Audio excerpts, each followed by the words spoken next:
was told my life was ending, and it was a matter of weeks. I wouldn't even say months, I think. Literally all you can do is hold the hand of the person you love, tell them you love them, and pray.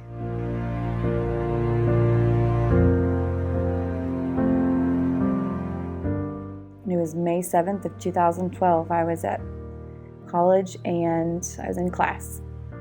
Went back to my class, knew my suite mates would be there, but of course I didn't expect my parents to be there as well. And me and my 3 roommates sat on the floor together and probably held hands or hugged, and my dad looked me in the eye and told me that it was a tumor that was cancerous. And it was aggressive. They said it had probably been growing for 6 to 7 years. Chemo was brutal. It's the only way to say that it was. I would be in the hospital for a week, and I would have chemo every day for about 2 hours, but I was constantly hooked up to a drip. So I couldn't, go outside. I couldn't do things that would have been extremely helpful during chemo treatments. After chemo, it was time to have surgery. And this was a risky surgery, they knew, but they didn't know how risky. I was told when I woke up that I'd have a 2 or 3 inch incision, just from depending on how they had to get the tumor out when they were in there. Well, long story short, I woke up and my entire inner thigh had been opened. It was wrapped around the femoral nerve and artery, and I could have died during that surgery then. Probably should have, and I didn't. So not only had God kept me alive during the treatments, He then was like, nope, you're not done, Lizzy. This surgery will not be the end. So after this, it was the end of summer, and I went back for my senior year. As soon as school started, within the first week, I then started radiation. So I went to Manchester University, but I had to go to Muncie every day for treatment. So I did treatment for 40 rounds, so it was a Monday through Friday, and once we hit the 40th mark, I was done, except I had severe burns from it. So I had to take some time off, had to take a little bit of time off of school, and just try to heal even when your body can't whatsoever. I remember the day I walked into the cancer center, and my parents were there, and they walked me around the corner, and then my entire family was there. If I didn't already know I wasn't alone at that moment, I knew it even more. And my family kept me going. My mom, my dad, my brother kept me going. And just without the prayer, I wouldn't have made it through my first experience. Joel and I had our first date at the restaurant 20 downtown, and we had never met prior to the date. I watched him walk in and was excited. He was cute, and I walked in. He said, "Hey, are you Lizzy?" And I said, "Yes." And we ate at this little round table tucked in a corner, and since that moment, that's been our table at 20. It was great for about 4 months. It was like a nice reality. Met this nice lady, down to earth, and then cancer happened again. The second time I was diagnosed, the cancer was in my right groin hip area and on the tip of my right lung. So with it being in the 2 locations, they biopsied both, and they did both come to be cancerous, and it was tricky to make the decision to have the lung biopsy. They said, "Lizzy, if we do a lung biopsy, your lungs are going to collapse. They said I really didn't have to, but I needed to know. I needed to for sure know if there was another spot in my body that was in danger. Well, my lungs collapsed, and this was a long process to get back to being able to function, to breathe. And the days were long and hard. Joel was there the whole time. He was right there. He had to help me stand up, get out of bed. I had absolutely no strength whatsoever. I think that's when the doc came in with both results, wasn't it? And he said there's nothing modern medicine can do because it was on the lung. It's so hard to treat on the lung, something like that. Yeah, he said with the 2 locations that modern medicine was pretty much hopeless to us. Last time was scary, but this is worse. This is, in that moment, I was told my life was ending, and it was a matter of weeks. I wouldn't even say months, I think.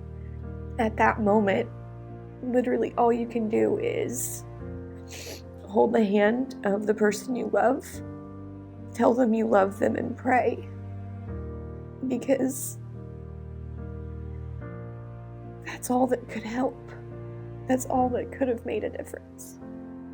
When the doctor said that, I remember there's this warm flush over my body, and it was just kind of this can't be reality. I was angry. Like, I was fully committed at that point. Like, this is who I want to be with. And I think we were even planning on getting married quickly because, we heard that. And why not? I mean, we already knew we liked each other quite a bit. We both had a strong faith and had been through our own stuff personally. Yeah, and we got that second opinion.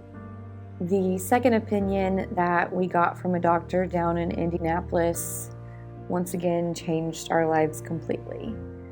We were sitting at a big boardroom table, and my doctor liked to draw diagrams.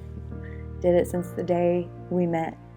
And he drew this diagram of how the cancer was, where it was, and where it would grow to, and how we would treat that, and then the next step, and the next step. And sitting there at that table, I don't have a clue what he said, other than we can treat it. So we went from saying, your life is over, to another doctor just knowing something that he knew would happen.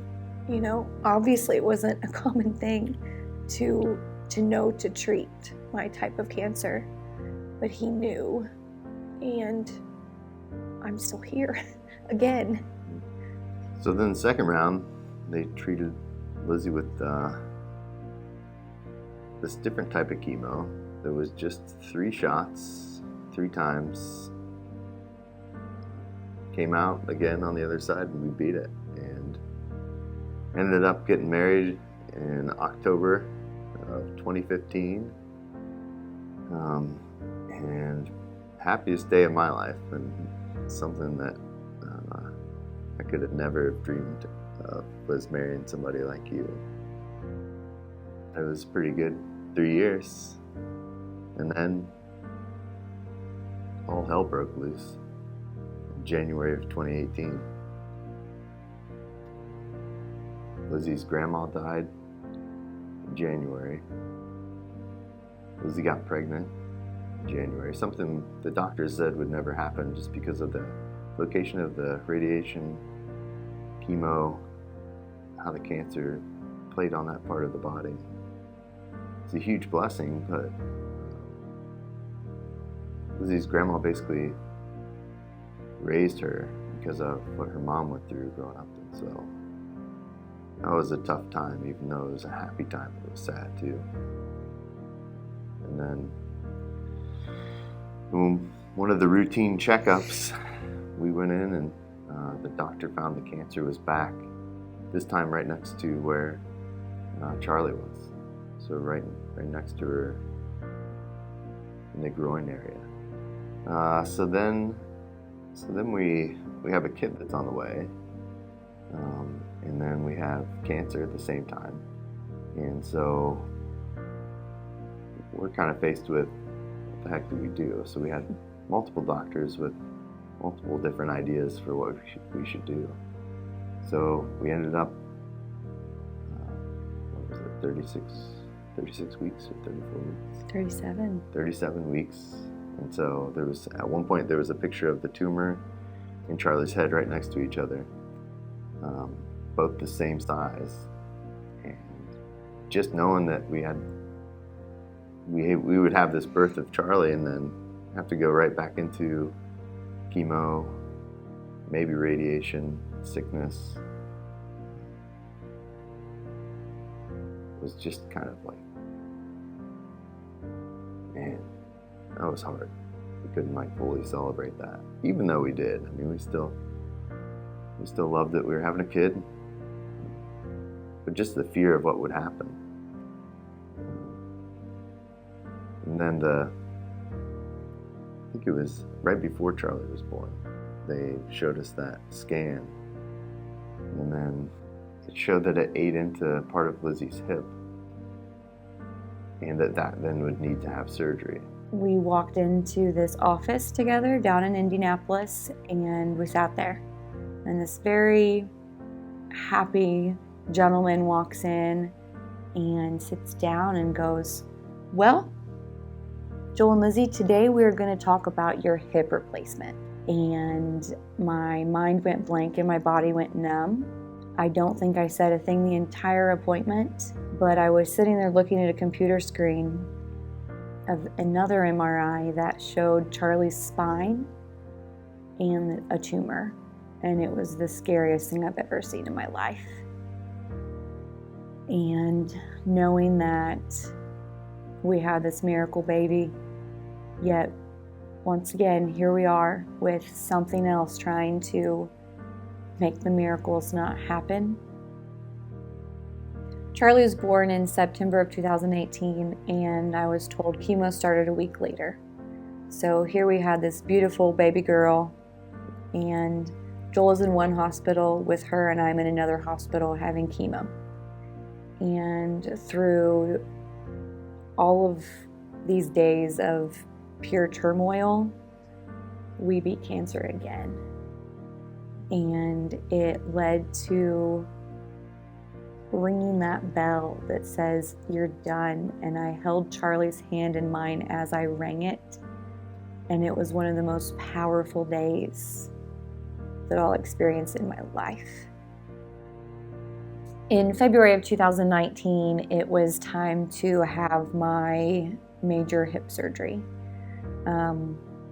It was pretty clear cut, yet there was the scary part of my nerves could be damaged and my leg would never work again. And I remember jokingly saying to you, "Well, that's going to happen to me," which is sad to expect the worst, but I was always ready for it. And I had surgery that day and woke up 2 or 3 days later and had no function. Couldn't move my toes, nothing. It was just there.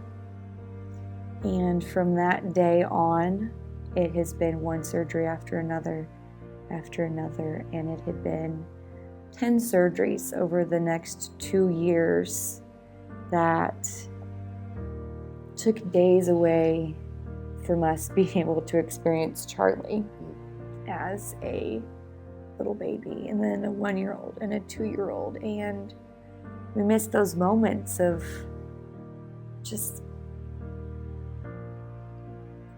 having that sweet little baby that you should have never had. And it was just another surgery around the corner. After all of the surgeries, my hip had basically dislocated more than people should experience, obviously.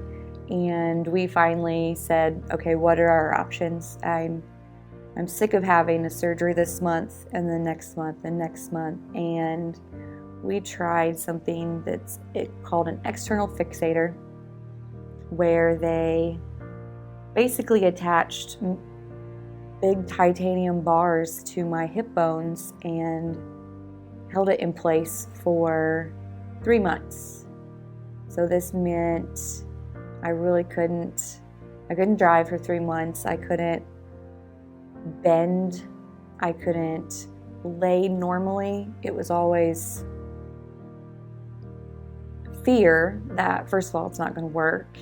And then the fear of every time I moved, it hurt really bad. Charlie hit her head on it once. She did. That made me hurt really bad that she had to experience that with me. But through having that experience, Charlie loved to be my doctor. Every time my nurse came over, Charlie also had her stethoscope. And anytime there was a bandage change, Charlie was right there trying to do it as well. And to see her just fully loving this terrible moment that I was experiencing, she loved it. And she just thought she was helping her mom. And her viewpoint on that is what got me through those 3 months.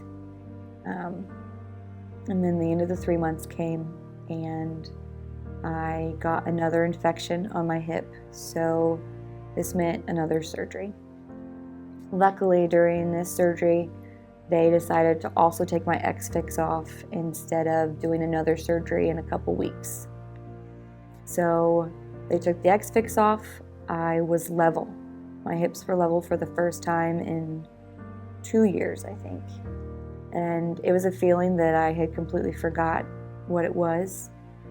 I noticed how bad my back pain had been because I wasn't crooked anymore. And it was an amazing feeling. And then 2021 happened. And I remember in the middle of the night, my mom had been staying with us, helping us. So my mom was asleep on the couch. And I remember in the middle of the night, I heard this sound that I thought was either a siren outside, something off of a movie, or someone having a horrendous dream. And it was my mom crying out in pain, yelling my name, saying,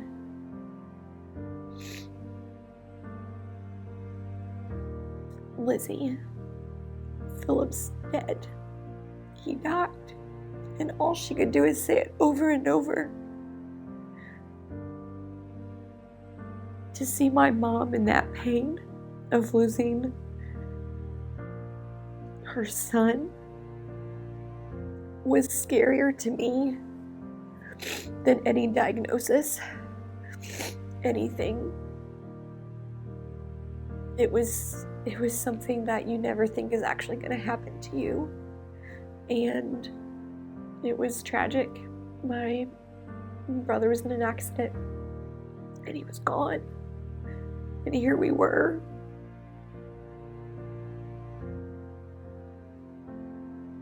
Life was good. Life felt good. And something else happened. A few days after, we had his memorial, and my other grandmother, my mom's mom, had been sick. We knew that she was declining. We knew it was a matter of time. We just didn't expect it to be 2 days later. So we went from my brother to my grandma all in a week. And that not only flips my life upside down again, but my entire family's. And it was painful. The most painful thing I've ever experienced. I've never seen Lizzy that depressed. Even at that point, we're like 15 surgeries in together. 2 cancer fights, blood clots, lung collapses, infections. I think you've been through so much on your own, but then with that, it was like the straw that broke the camel's back. It was bad. When my grandmother passed away, it just kept going. About 2 days or so later, let's say, all of a sudden, I felt like I was having like this really deep panic attack. This feeling of the elephant on the chest, kind of, except the elephant never got off. And it hurt to breathe. I had to think about every breath I was taking. And it then led me to going to the ER and spending a week in a hospital down in Indianapolis, and figured out that I literally had something called broken heart syndrome. And it's very self-explanatory. Your heart literally breaks and begins to not work. And I remember that week I was there. One of the Sundays I was in the hospital. Brad, during service, asked everybody to get out your phones and send me a picture. And I remember it took me a couple days to look at all of them. I had over 100 messages of people either sending funny family photos, funny pictures of themselves, and it got me through that week. 100% got me through that week. A couple days after I got home, I was walking around. I still felt level. My body was straight. And all of a sudden, my leg dislocated again, my hip. And I just kind of stood there. And I said, Joel? And in that moment, he said, what happened? We then once again knew, here comes another surgery. We went to the doctor. He said either we can once again open up the hip, clean it out, put new hardware in, and pray once again that it'll stay in, knowing that we would have a matter of time before it dislocated again, which would just be an ongoing process, month after month after month for I don't even know how long. Or another option was to remove the hardware from my hip replacement. And that sounds easy. And it sounds like, okay, that's great. Just your leg will shorten a few inches. But it's not easy. I'm so infection prone that I would get an infection that would lead to a lot of danger, to more surgeries, to sepsis, to then, even from all of that, losing my leg and just having more decisions and continuing this process over and over and over. There was a third option. It's called a hemipelvectomy, where they amputate your right leg and the rest of your pelvic bone. And this was our decision. I don't think it took us, you said right away, let's lose the leg. But in a sense of knowing that that's what we needed in order to really start our life. So she ended up having surgery. Actually went better than the hip replacement surgery. And I think part of that is, man, just the way we're experts at doing surgery and prepping for it and people praying. And now we're on the other side of it. There's a chance that she has a prosthetic that will help her to walk again without assistance that we never thought would happen. So it'll be 3 years in January of no walking. So hopefully when we get to January, she can walk again and we can take a walk down 50 East just with Charlie. I think we've not ever done that. So that's something we're really looking forward to. Even though I now only have one leg, it is refreshing to know that I'm not going to wake up with that pain. Yes, I still have pain, but it's not pain I dread every day.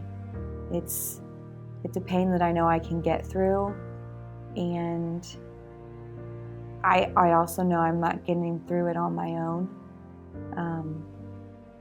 God has been there every second of every day.